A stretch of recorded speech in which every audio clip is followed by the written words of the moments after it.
Éminence, bonjour. Votre dernier ouvrage s'intitule Pour l'éternité. Quel a été l'axe majeur qui a guidé votre réflexion? Mon idée, c'était surtout d'encourager les prêtres qui traversent aujourd'hui une grande crise, pas seulement parce qu'ils ne sont pas assez nombreux, mais parce qu'ils ne savent plus qu'est-ce que c'est qu'un prêtre. Ils ne sont pas encouragés également dans la pratique religieuse du peuple de Dieu. Souvent, il y a des paroisses vides. Et aussi, ils peuvent avoir un peu la tentation de dire, mais pourquoi être prêtre? À quoi ça sert? On n'a plus de fidèles à l'église. Et se décourager petit à petit. Alors, je voulais leur rappeler que non, la vocation du prêtre, ce n'est pas d'abord de faire des choses avec le peuple de Dieu, mais sa vocation première, c'est de prier. Lorsqu'on voit le Christ, il a passé 30 années sans rien faire, sinon prier et travailler. Et lorsque il a commencé son ministère public, il est allé 40 jours et 40 nuits dans le désert, seul avec son Père. Donc le premier devoir, la première mission du prêtre, c'est d'abord la prière, sa relation à Dieu. C'est à partir de cette relation qu'il peut parler de Dieu. Parce que ce n'est pas ce qu'on a appris dans les séminaires ou dans les livres, mais notre rapport à Dieu qu'il faut livrer aux autres pour dire qu'il vaut la peine de se consacrer à Dieu. Dieu est notre vie. Sans lui, nous sommes comme un arbre sans racines. Sans lui, nous sommes comme un fleuve immense, mais coupé de sa source. À la longue, ce fleuve se dessèche et meurt. Alors, justement, cette prière, vous avez l'impression que cette place fondamentale que vous dites de la prière, de la relation à Dieu, eh bien, elle s'amoindrit, ou en tout cas, elle perdrait de son importance comme place cardinale? Je crois que beaucoup de prêtres pensent qu'il faut faire des choses, qu'il faut s'engager, qu'il faut animer, il faut beaucoup de mouvements. Non, je pense qu'on donne plus assez de place à la prière, c'est-à-dire donc de place à Dieu. Donc, parce qu'on est trop pris, on a trop de villages à desservir, on a trop d'activités, on n'est pas assez nombreux. Donc on se lance dans l'activisme, quoi. Or, le prêtre n'est pas fait pour faire des choses, mais pour être comme le Christ, être le Christ. Je dis souvent que le prêtre n'est pas seulement un alter Christus, il est le Christ lui-même. Et ça suffit d'être le Christ lui-même pour que les gens viennent vers vous. Parce que vous transpirez, vous rayonnez la présence de Dieu dans votre vie. C'est comme quand Moïse sortait d'avoir rencontré le Seigneur, il y a des rayons qui sortaient de son visage. Et bien un prêtre qui prie, les gens peuvent s'apercevoir qu'il a rencontré le Seigneur. Ils peuvent s'approcher de lui pour demander des conseils, pour avoir une direction spirituelle. Parce qu'aujourd'hui, nous avons besoin d'aider le peuple de Dieu à ne pas seulement penser aux choses matérielles, à la politique, à la technologie. Tout ça, ce sont des choses belles. Mais on a tendance à oublier l'essentiel, qui est Dieu. Mais comment concilier cela avec l'engagement de l'Église dans la société, dans des domaines très divers, puisque l'Église intervient dans le champ social, dans les champs de la solidarité. Comment a trouvé le juste équilibre entre cela et puis cette nécessaire présence de la prière et de la vie intérieure? Vous savez, Jésus s'est échappé. La foule le poursuivait. Parce qu'ils avaient entendu parler de lui, parce qu'ils voulaient l'écouter, parce qu'il avait donné à manger, parce qu'il avait guéri des malades. Mais il s'échappait. Il trouvait l'équilibre. Parce que sans cette solitude avec Dieu, vous ne pouvez rien donner aux autres. Donc, l'exemple de Jésus est pour nous un modèle, quoi. Il faut aller se ressourcer. Il faut aller à la source de notre activité. Et ça, Mère Teresa dit la même chose. On dit, mais Mère Teresa, mais il y a un prêtre qui allait lui demander, mais priez pour moi parce que je viens d'être prêtre. Il dit, et toi, est-ce que tu pries? Il dit, oui, moi je prie. Il dit les bréviaires, et puis il dit la messe. Il dit, c'est pas suffisant.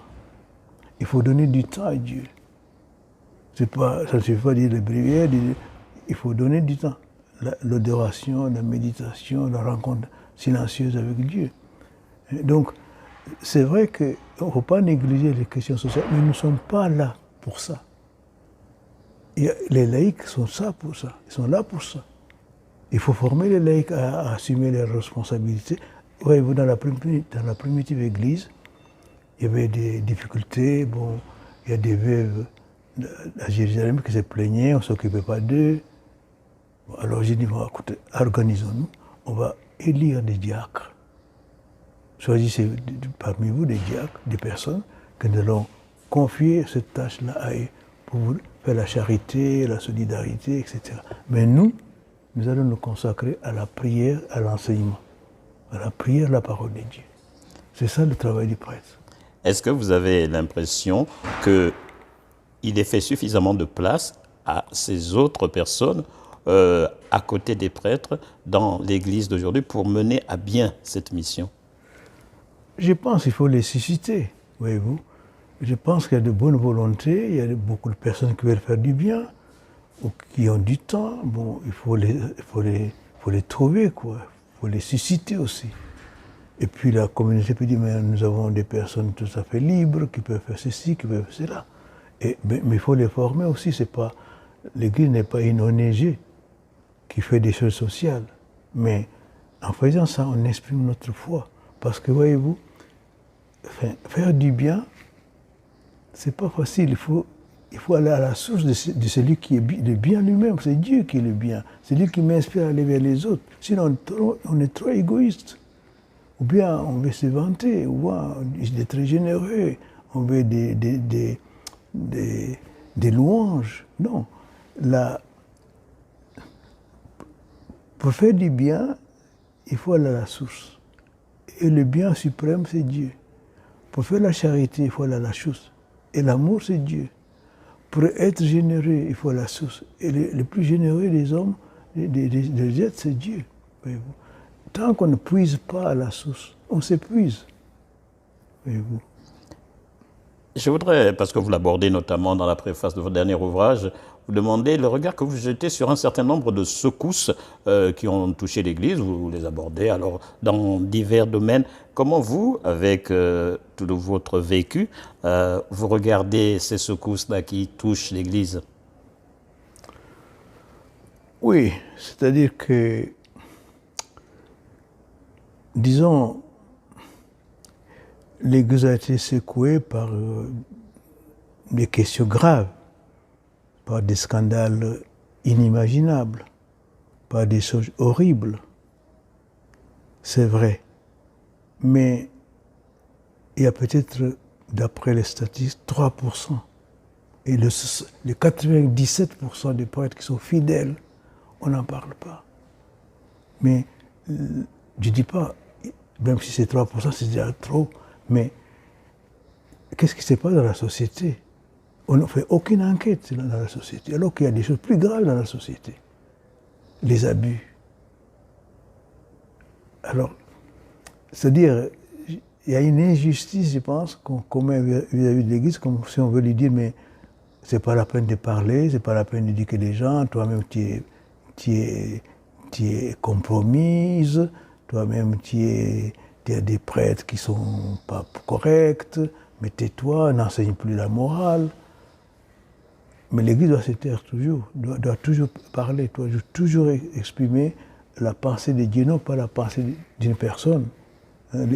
Les prêtres, les évêques ne peuvent pas enseigner des choses personnelles, des opinions personnelles, mais ils doivent toujours enseigner la parole de Dieu, la doctrine de l'Église. Donc, je pense que ces secousses sont graves, même si ça touche une petite minorité, mais la grande majorité des prêtres sont fidèles et personne n'en parle. Et c'est dans ce sens-là que je voulais encourager et ceux qui ont été fidèles, mais surtout ceux qui sont fidèles, à ne pas se décourager parce qu'ils sont éclaboussés par l'inconduit de certains. Voyez-vous. Quel est votre regard justement sur le futur, en pensant aux jeunes prêtres, à ceux qui auraient envie de suivre cette voie? Non, je pense avoir d'abord voir quelle est l'origine de la chute des vocations. Je pense que l'origine, c'est la destruction systématique de la famille. La famille est détruite en Occident. Des gens ne sont plus fidèles dans leur famille. Et donc, ils n'ont pas d'enfants en plus. Où voulez-vous trouver des séminaristes? Où voulez-vous trouver des vocations? Ils ont peut-être un enfant, 2 maximum. Ils ne vont pas les laisser aller au séminaire. Donc, je pense qu'il faut d'abord reconstruire la famille, parce qu'en détruisant la famille, on détruit l'Église, on détruit la société. La famille ne se renouvelle pas. Bien sûr, la solution est de faire venir des émigrés, mais ce n'est pas la solution. Donc, je pense que la chute des vocations vient de la destruction des familles, et des familles qui n'ont pas d'enfants, où les enfants sont comme perturbés parce que papa et maman ne sont plus ensemble, ils ne savent pas où aller, et puis ils n'ont pas de conseils vraiment cohérents. Le papa dit ceci, la maman dit cela, donc ils sont perturbés, ils ne peuvent pas être attentifs à un appel de Dieu. Voyez-vous. Donc il y a d'abord ça, refaire la famille, et puis aussi des familles on prie. Si on ne prie pas, on ne peut pas entendre l'appel de Dieu. Qu'est-ce qui aujourd'hui fait la joie de Robert Sarah, de chrétien, le prêtre, le cardinal? Qu'est-ce qui fait votre joie après toutes ces années au service de Dieu? Non, je remercie Dieu de m'avoir appelé à être chrétien d'abord, de m'avoir appelé au sacerdoce, de m'avoir appelé à l'épiscopat et de me mettre au centre de la chrétienté. Donc vraiment, je remercie Dieu pour ça et je suis très heureux. C'est une joie que je ne mérite pas, mais je suis comme émerveillé de ce qu'il a fait de moi.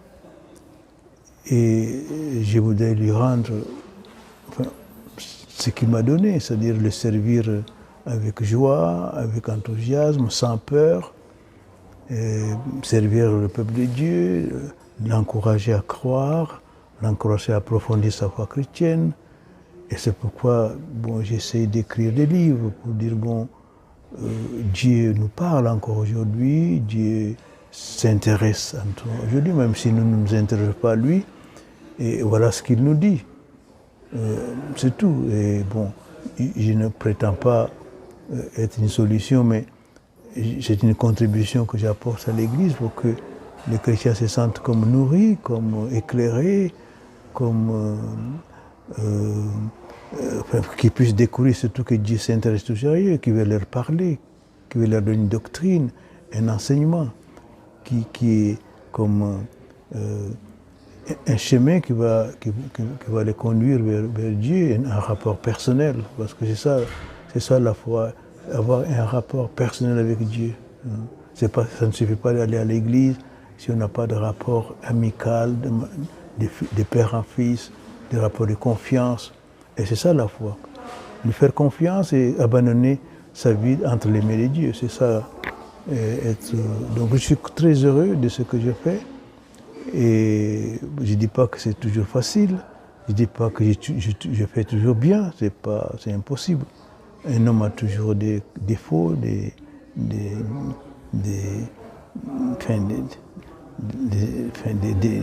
difficultés pour réaliser sa mission. Mais on essaye toujours d'être fidèle à ce que Dieu attend de nous.